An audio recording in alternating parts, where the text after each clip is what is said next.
This video is powered by the pros at Pascal Air Plumbing and Electric. Arkansas owned, Arkansas operated. GoPascal.com. Hey, Coach, on Saturday, you mentioned this team not really resembling what you built the past 4 years so far. How important does that make your returners in a time like this, or especially a guy like Devo, who's been around for most of it when it comes to setting the standard you're looking for? Yeah, I mean, I think that the DNA of the program has been competitiveness, has been toughness, has been grit, or whatever you guys have written in the past, or whatever opposing coaches have said about our team. And look, the game against Auburn, number one, you've got to give credit to Bruce Pearl. You got to give credit to his team. They came in here, they played a great game,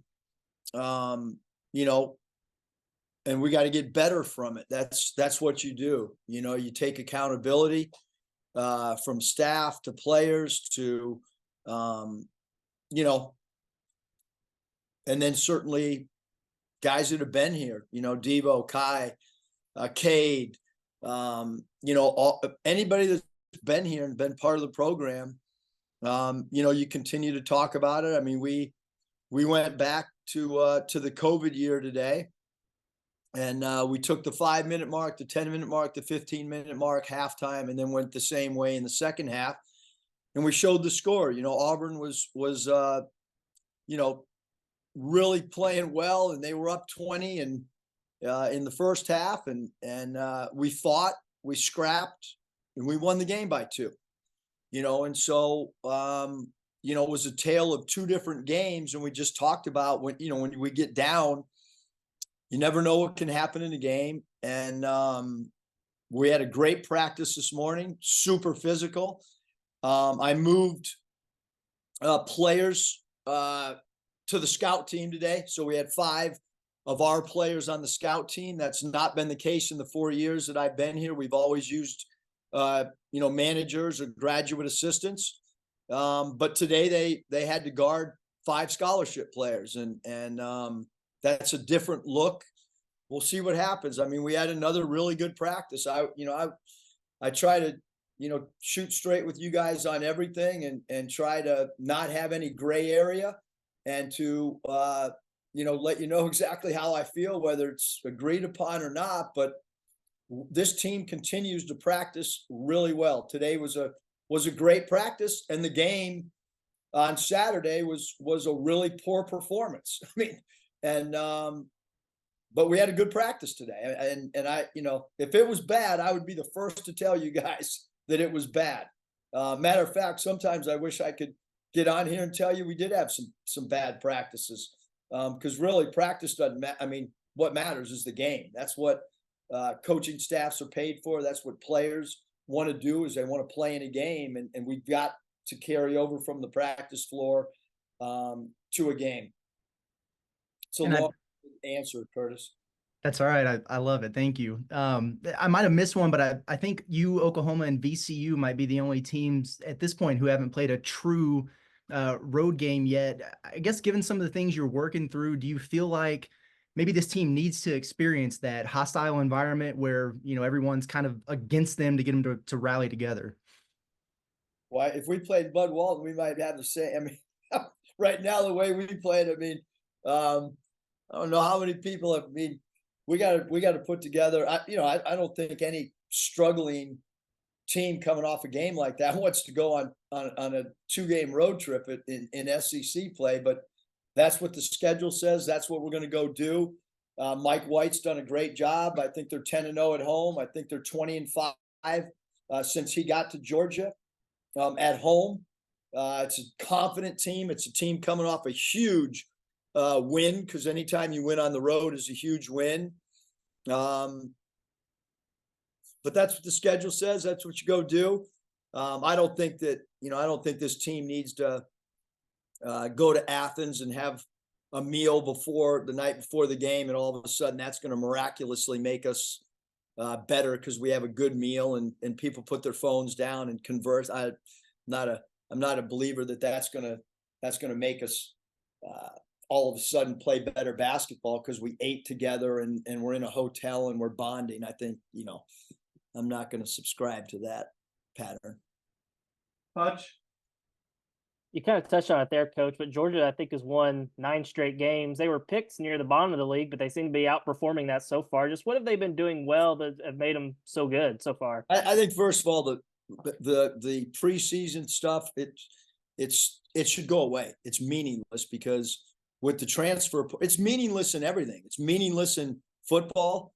It's meaningless in the 2 sports that, that I recognize all the players and stuff. It's just, I don't know how who anybody is going to be good. So Mike White is a great coach.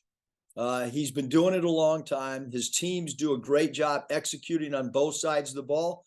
And just like any program, just like any coach, like you're going to have up and down years right now. And I told our team, this is a much different team than we played last year. They have good length. They went out and added some guys that are really good pieces. It's a team that looks connected. It's a big time challenge. Look at their record this year and look at what they're doing in their own building. Hats off and credit to him. I mean, they're having a good year right now, and I would expect them to continue to play good based on what they've done in a sample size. It's now 1 game into league. And Abdur-Rahim and Thomason, I think they're their 2 leading scorers. They both seem to have really good percentages shooting the 3. Just kind of what challenges do they present? Yeah, I mean, Abdur-Rahim is a guy that we tried to recruit as well when he left Virginia. I coached his father with the Kings. I was an assistant coach with the Hawks when Sharif played there, really familiar with them as a family. He can shoot the ball. He does a good job of drawing fouls off 3-point shots. He does what you would want a player to do. He's improved, each and every year. He's got great length at 6'8". And his percentages don't lie. When we talk today about our opposition coming up, I said, like, look at these numbers, you guys. Like, this is why we want players to be in the gym on their off time. This is why when you get shooting reps, like, look at the numbers of Noah Thomason and look at the numbers of number 1, Abdur-Rahim. And these guys are really, really good players. Melendez, number 15, plays really hard. He's a great cutter. He can make a 3. He's got great experience having played at Illinois. And the big guy inside, 54, is a guy that, got experience playing at South Florida. He can rebound the ball. He does a good job stealing dribble drives for perimeter players, it's a unique thing to have a 5-man seal to open up dribble drive angles for guys like Thomason. And Ford Demre has done a great job as a point guard, as a freshman, and can score it, shoot it. And Hill last year he was a really good player last year. Hill, number 11, he can get downhill. He made 3 threes at Missouri. So it's a good team. And De La Roche comes off. He's a guy that played at VCU and rebounds and plays hard. So it's a talented team. You go all the way 9 or 10 deep. Kane is a guy that can shoot it and having a really good year as a freshman. That can shoot with great range. So again, Mike White's done a great job with his roster. It seems like a connected team and a team that'll pose challenges on both sides of the ball. Bob? Hey, Eric, you've been doing this a long time, had a lot of success, and I think you've said you never had a team that practiced so well but then didn't play like that. Is there anything you can, I'm sure you're trying all kinds of stuff or have, but what do you think, is there some you haven't tried to get the practices to translate more to the games, or the guys just got to understand the intensity level picks up? Well, that's why, Bob, I took 5 scholarship players and we formed a scout team to go live. I haven't done that in 4 years. I haven't done that in the 4 years at Nevada either.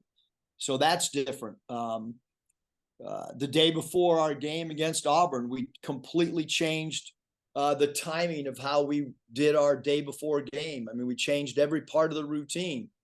We're not doing normal shell defense. We incorporated 5 parts of what our opponents do and created a new shell defense. So look, our staff was in here all day yesterday. starting at about 6:30 in the morning, many of us, on a Sunday, on an off day.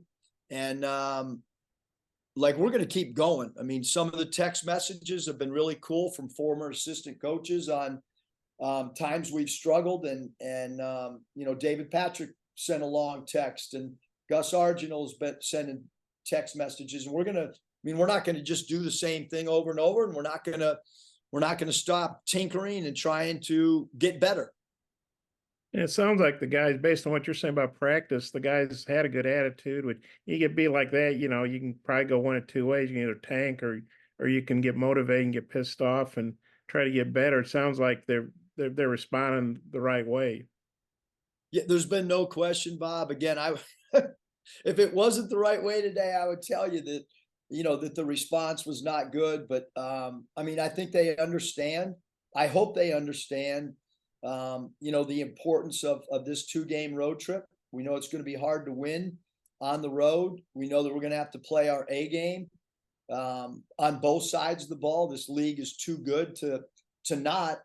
But this program in the past has done a good job of at some point figuring out things and figuring out the intensity we need to play with. And there's a lot of former players that have been texted in the last 24 to 48 hours that have said, "Hey, coach, been there, figured it out," and so, that's what we're trying to do. Well, what does that mean to you, that former players and guys who coach with you that are head coaches now, or maybe they're assistants somewhere else, whatever? What does that mean to you that they're reaching out to you? It's one thing people reach out to you when things are going great. When things suck, sometimes people don't reach out. What's that mean to you? Well, the former players means a lot, it also, and I talked to the team about it. Like, we got guys all over the world watching us. We got guys playing NBA games and then texting after a game. And people are following the scores overseas. Guys are in the G League and they're texting. I didn't just get one or two text messages. There are a lot of people. There's a lot of former players that I never coached that played here that are texting, positive things. And we got to go play better basketball. But I did talk about some of those things about, you guys might be somebody in 5 years texting about, how our team's doing. And so it means a lot to me. And I hope it means at least a little something, to the guys on the roster to know that some of their former teammates, built something and take pride in what they built. You mentioned 54, Russell. I'm not even trying to say his last name to Shaw or something, but the big guy, 7-footer.